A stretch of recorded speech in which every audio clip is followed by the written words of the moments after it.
వాళ్ళు ఏదైతే చెప్పారో ఏ సోషల్ మీడియాలో ఏం చూసి నన్ను ఆపారనేది వాళ్ళు మీకు చూపించాల్సిన అవసరం ఉంది.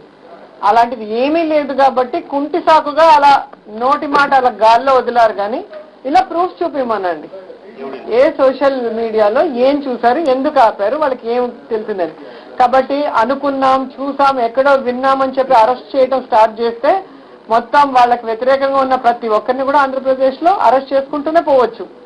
ఏదైనా కూడా ఒక ఎవిడెన్స్ ఉండాలి. మనం అన్నామా లేదా మనం ఒక సోషల్ మీడియాలో పోస్ట్ పెట్టామా దానికి ఎవిడెన్స్ ఉంటుంది కదా.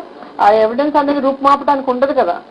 కాబట్టి ఇది కేవలం తప్పించుకోవడానికి, జరిగిన నష్టాన్ని భర్తీ చేసుకోవడానికి వాళ్ళు మాట్లాడుతున్న మాటలు. అదే క్రమంలో మహిళలతో కూడా వాళ్ళు అదే రోజు మాట్లాడిచ్చారు మంత్రి గారు. ఈ ప్రపంచమంతా వచ్చే మహిళా సదస్సుకి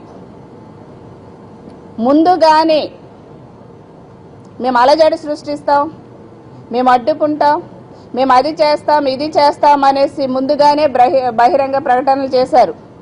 ఇంటెలిజెన్స్ ద్వారా మనకు రిపోర్ట్స్ వచ్చినాయి. అప్పుడు ఏం చేయాలండి? వేల మందితో మంచి సదస్సు జరుగుతుంది. మన రాష్ట్రం యొక్క ఖ్యాతి అందరికీ కూడా చక్కగా అమరావతి అంటే ఏంటో అందరికీ కూడా తెలిసే కార్యక్రమాలు కానివ్వండి, మహిళా సదస్సు మంచి కార్యక్రమం జరుగుతుంటే దీన్ని డిస్టర్బెన్స్ చేస్తామనేసి పదే పదే చెప్తుంటే ఏం చేయాలి? శాంతి భద్రతల్ని కాపాడాలా వద్దా? ఆ పరిస్థితుల్లో పోలీసులు ఏం చేస్తారండి? ఒక మంచి పనిని మేము అడ్డుకుంటాం, మేము డిస్టర్బెన్స్ చేస్తాం, మేము జరగనివ్వం, మేము రణరంగం సృష్టిస్తాం అనేసి పదే పదే చెప్తుంటే ప్రతిపక్షం వాళ్ళు, పోలీసు యంత్రాంగం ఏం చేస్తుంది? ఇంటెలిజెన్స్ యొక్క సమాచారం వాళ్ళు చెప్తున్నటువంటి అన్నీ కూడా తీసుకుని మనం ఇంత మంచి కార్యక్రమం, చరిత్రలో మిగిలిపోయే కార్యక్రమం చేపడుతున్నాం. దీన్ని మనం చక్కగా ఏ డిస్టర్బెన్స్ లేకుండా మన రాష్ట్ర రాజధాని ఖ్యాతి మరింతగా పెంపొందించేలాగా చేయాలి అనే ఉద్దేశంతో అక్కడికి వచ్చినటువంటి వేల మందికి శాంతి భద్రతలు మనం కాపాడాలి.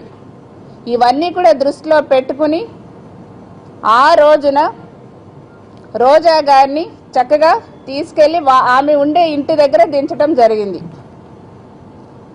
ఎక్కడైనా బలవంతం పెట్టి ఆమె మీద కావాల్సుకుని చేయాలని ప్రభుత్వానికి ఉంటే కారులో ఆమె చక్కగా హ్యాపీగా సెల్ఫీ వీడియోలు తీసుకున్నారు కదండి.